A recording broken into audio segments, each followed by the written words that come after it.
the day after a massive pro-independence march through Glasgow. In May 2019, three SNP figures, Angus Robertson, Stewart McDonald, and Alyn Smith, were quoted in Herald Scotland attacking elements of the grassroots movement. Of course, since the social media accounts they criticised were anonymous, they had no way of knowing whether or not they were genuine or provocateurs. By their own admission, Twitter anonymity makes identification almost impossible. Nevertheless, the day after a grassroots triumph, these three SNP MPs, who are unusually close to the British establishment, chose to attack the very movement they claim to represent. This is the article that appeared in the Sunday Herald. SNP declares war on cybernats. 5 May 2019. Leading figures in the SNP have stepped forward to denounce online abuse by so-called cybernats, a hardcore fringe of Yes supporters on social media, accused of trolling, bullying, harassment and intimidation. The condemnation comes from Angus Robertson, Stewart McDonald, and Alyn Smith. They described online abusers as cowards, weird, creepy, snarling, vicious, poisonous and vile. The SNP wants to push aggressive online supporters out of the independence debate, and concentrate on wooing undecided voters with persuasion and nuance. There were also calls for a debate about ending anonymity online.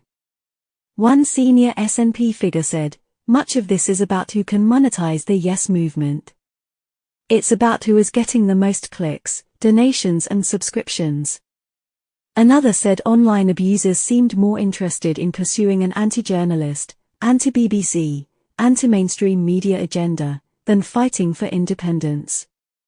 Robertson, McDonald and Smith were all clear that abuse came from only a small minority, and that intimidation and insults from pro-union supporters online, so-called unionist ultras, was equally bad as abuse by extreme Yes supporters.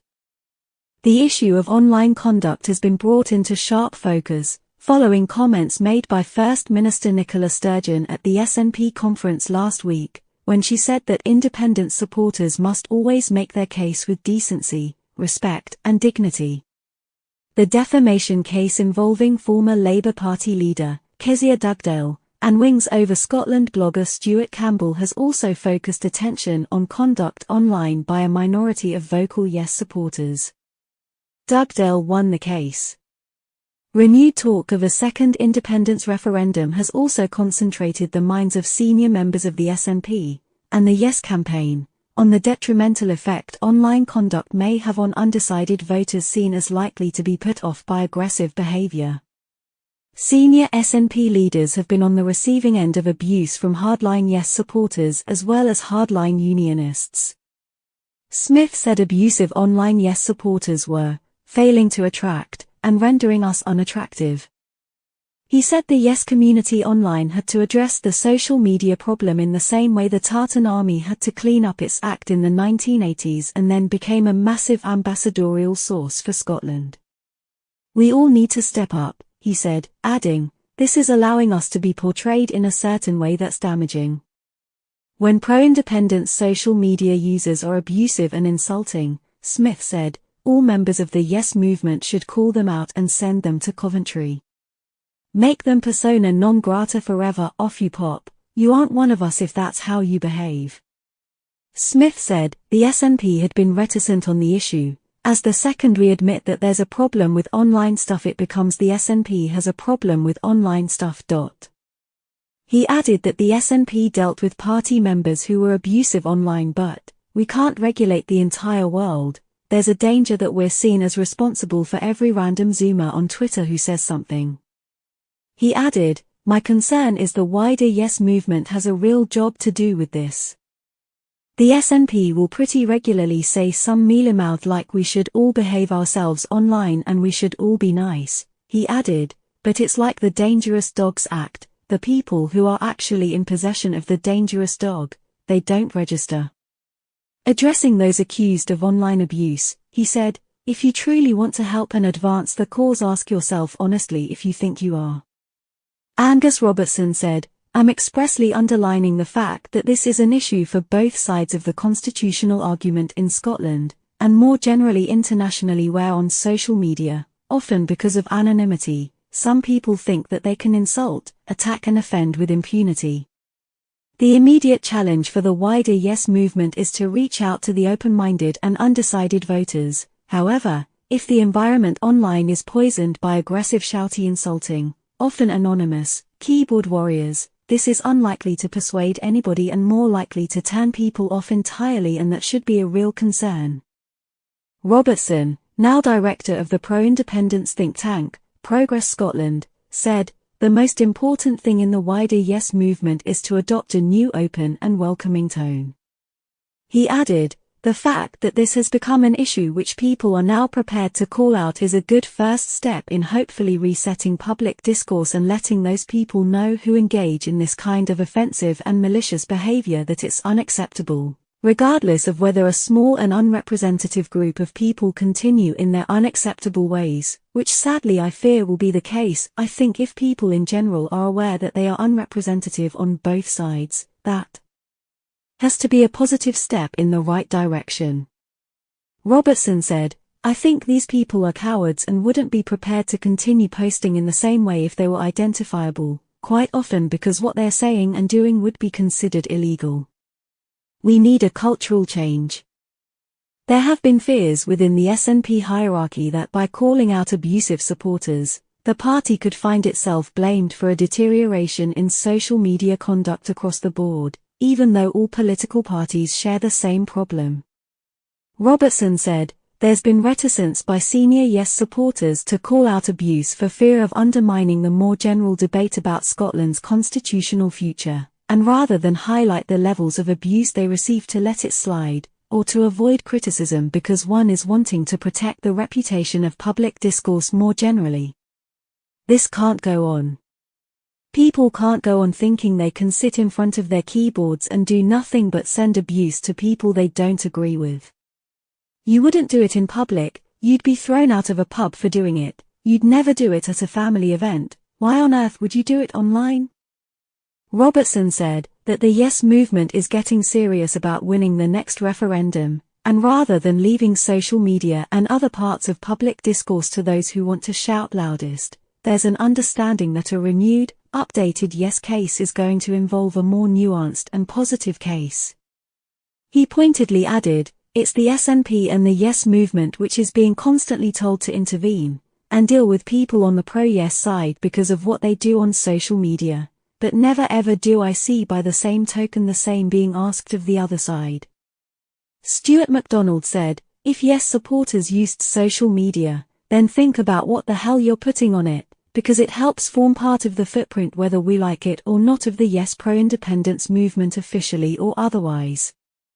He described some abuse by Yes supporters as creepy, vicious and poisonous, and vile, adding that to be on the receiving end is frightening. McDonald, who has even been accused of being in the pay of the intelligence services, said, "They hunt in packs and it looks weird to people." He added, "These people aren't the face of the Yes campaign." McDonald said the problem of online abuse in the Yes movement was at the fringes, not at the heart, and where we find anyone at the heart who does stuff that is malicious, we deal with that through party structures. He added, "If people think they can help by shouting people down, and trying to see conspiracies where they don't exist, and whipping themselves into a frenzy over nothing, frankly, then I'd prefer them to go back to the old days of the conspiracy theory blogs where they all kept themselves to themselves."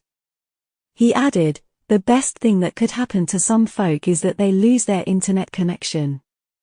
McDonald believes politics needs a robust exchange of views, but says unfortunately that too often seeps into a poisonous, horrible discourse, and what, fundamentally, some need to realize is that the Yes campaign doesn't exist for them to feel good, the Yes campaign exists to deliver Scottish independence. He added, "I don't understand these folk who insist on spreading poison and cynicism. What it is they think they're doing to help advance the case of Scottish independence. No one serious engages with them, they aren't changing minds, they aren't persuading people, they all just seem to swirl around echoing each other."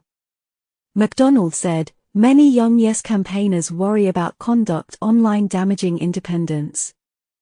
The best thing we can do is empower good, decent, hardworking activists to also call out people, empower them to run a good campaign as we need them.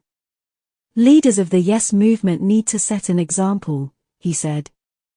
McDonald, who has been subjected to abuse from supporters of the far-right activist Tommy Robinson, added, "I know what it's like to be on the receiving end. Just because you support Scottish independence doesn't make you any better.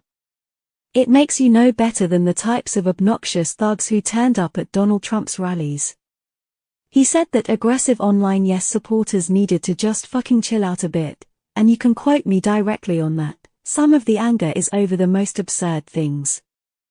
On the face of it, you might feel that it's a bit annoying that X wasn't top of reporting Scotland or this headline was particularly unfortunate.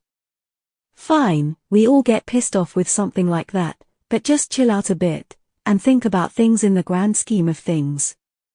I think sometimes they wind themselves up so much. McDonald thinks all political parties just don't know how to handle the problem of online abuse by supporters. I think we're still grappling with the nature of the beast. McDonald said that online abusers should just stop.